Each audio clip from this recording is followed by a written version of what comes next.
I'm Kimberly from Fat Quarter Shop, and a few days ago I did my first AMA on Instagram. Totally fun.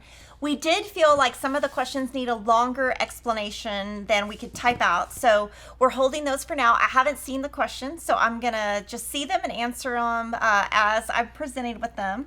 If you've never watched YouTube, I'm Kimberly Jolly. I am a busy mom of 4. I have a pug. I love cross stitching. I love quilting. I'm always like up for new things. So let's try this new AMA and see how it works out. So question number 1. If you weren't quilting, stitching, and running the Fat Quarter Shop empire, what would you be doing? I would probably be a CPA.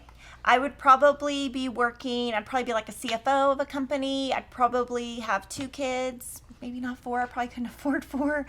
I would still be quilting and cross stitching like crazy, but I probably, for a profession, if I wasn't doing this, I'd probably be like a CFO of a company.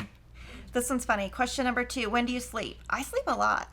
I go to bed at like 9:30. I wake up at 6:30. So I go to bed about 9:30 every night, go to bed, get up at 6:30 every day, and then on the weekends, I usually take like a 2-hour nap.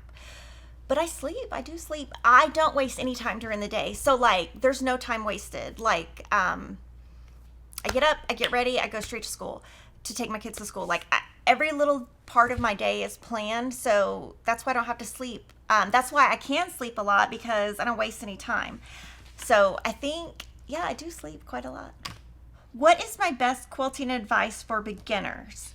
My advice would be just start, but don't start with something super hard. I did show my very first quilt that I ever made on the AMA on Instagram if you want to go see that. But my first tip would be start with something easy, nothing too hard, like no bias edges, anything like that. Just something super easy, maybe a little pea pattern by It's So Emma, maybe a shortcut quilt from Fat Quarter Shop, something very easy.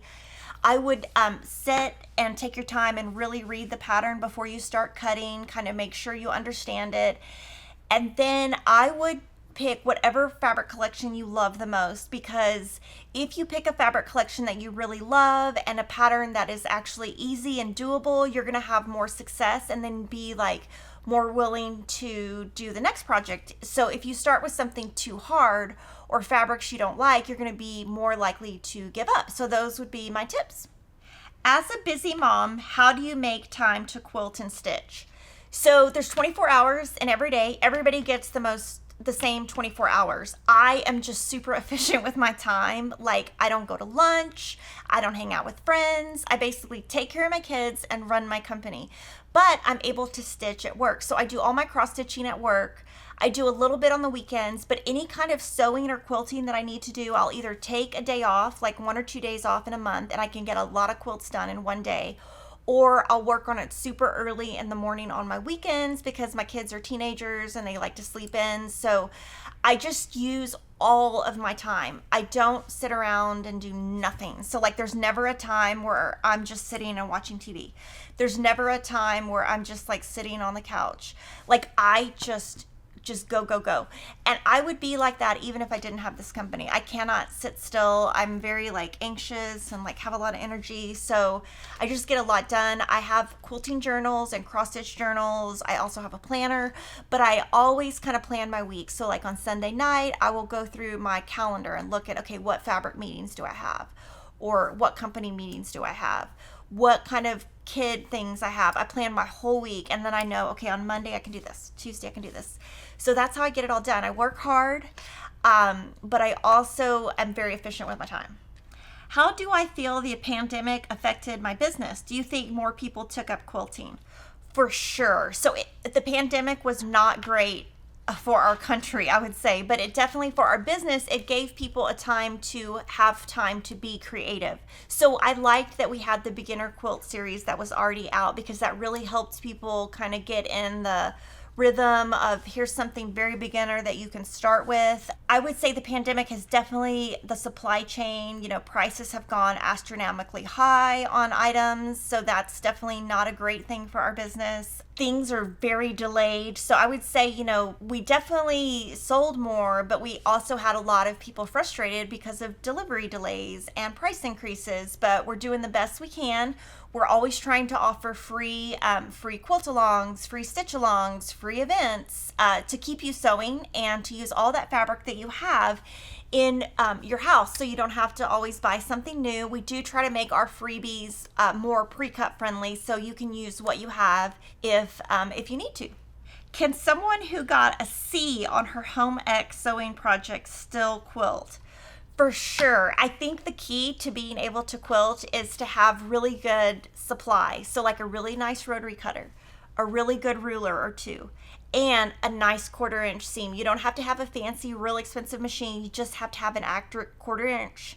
And I think making a quilt is much easier. It sounds like you did a sewing project. So anything that's like got ruffles or seams or elastic, that's so much harder than quilting. And like I said earlier, I think if you do something super easy that's achievable, it will give you like more confidence to keep going. Do I have an all-time favorite fabric collection? So my very favorite collection of all time is Buttercream and Figs by Fig Tree. It was their second or third collection, and it was awesome, and it sold out immediately, and I would pay a ton of money to have a fat quarter bundle of that. So that is my all-time favorite fabric collection. How do people react when you tell them about your job?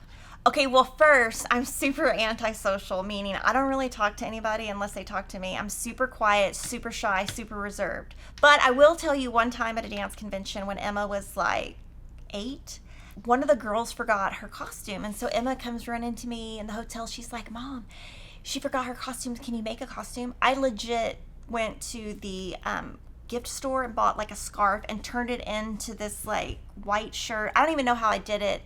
And the directors ended up like loving me because I helped them out, and they were like, how do you know how to do this? But I guess, I don't know, it's kind of hard. Like, I don't really know what to say when people are like, what do you do for a living? I'm like, oh, I sell quilting fabric online. I don't really know how to describe it, but I definitely don't know how to do anything but quilting. I made that shirt in a bind, and they won first place, and that was like amazing because they beat like the #1 studio. It was like this huge deal, but I've never done that again. I definitely would try not to volunteer to do like drill team clothes or anything like that. I definitely try to stay away from that because I don't know how to hem pants. I don't even know how to iron clothes, but I can iron a mean quilt. So that's pretty funny.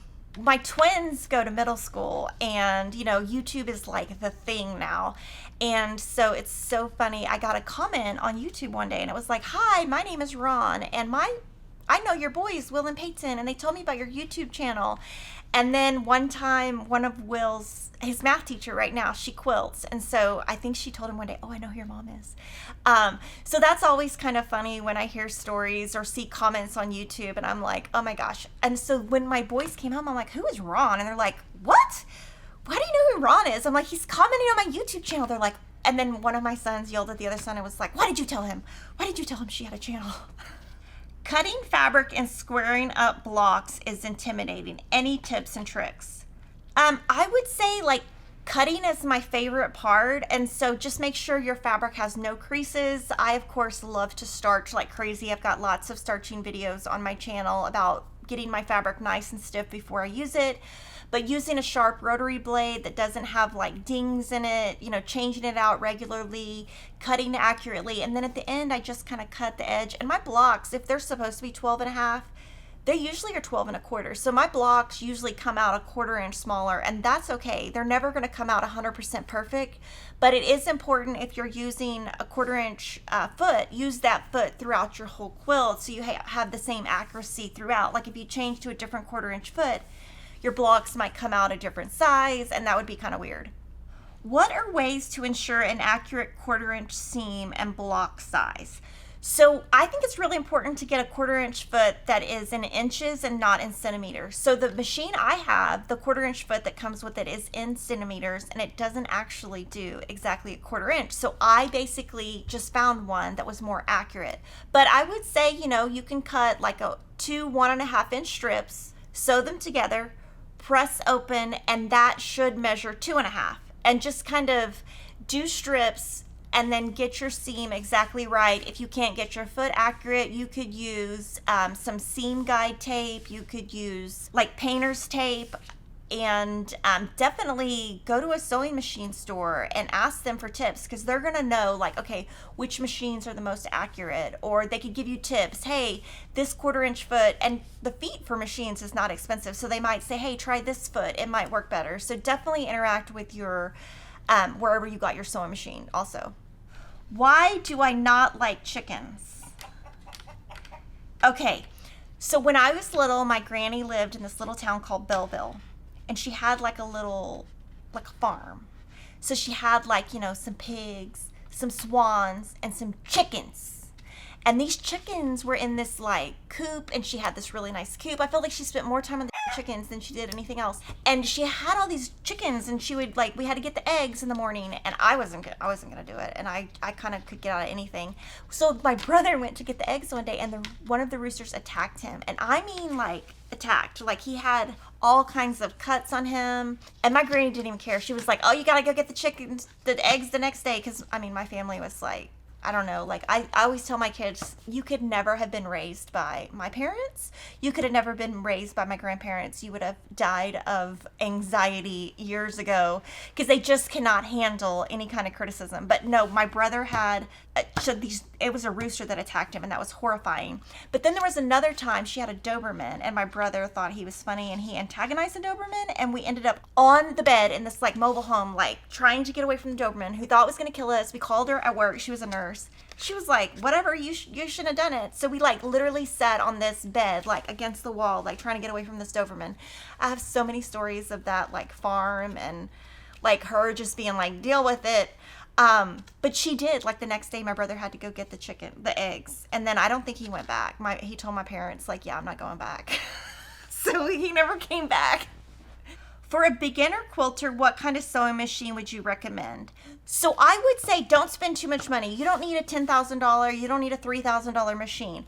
But what I would recommend is go to a store. Like you could go to Joann's, try their machines. You could go to your local quilt store. I would just say, here's my budget. What can I get? And there's some stores that sell really high-end machines for cheaper. But I would say whatever you do, try to find something you can test out before you buy it. I know Eversewn are really good for beginners. Berninas are very popular. I love Baby Locks. I love Juki's. I love any machine. My favorite machine is the Juki TL2010 because it goes fast, but it only does a straight stitch. It's like a $900 to $1,000 machine. It's great. I've had it for years and years and years, but it is very limiting because it doesn't do, if I need like some kind of fancy stitch, it doesn't do any kind of fancy stitches. But I would say sit and just try it out. And if you like something, go with that. To me, how it feels when you put your fabric through is how you're either going to like it or not. And everyone's a little bit different. So that was fun. That was my first AMA. Tell me what you think. But also, any questions you have, just put them in the comments and I'll answer them. And definitely like, comment, and subscribe. And I'll see you soon.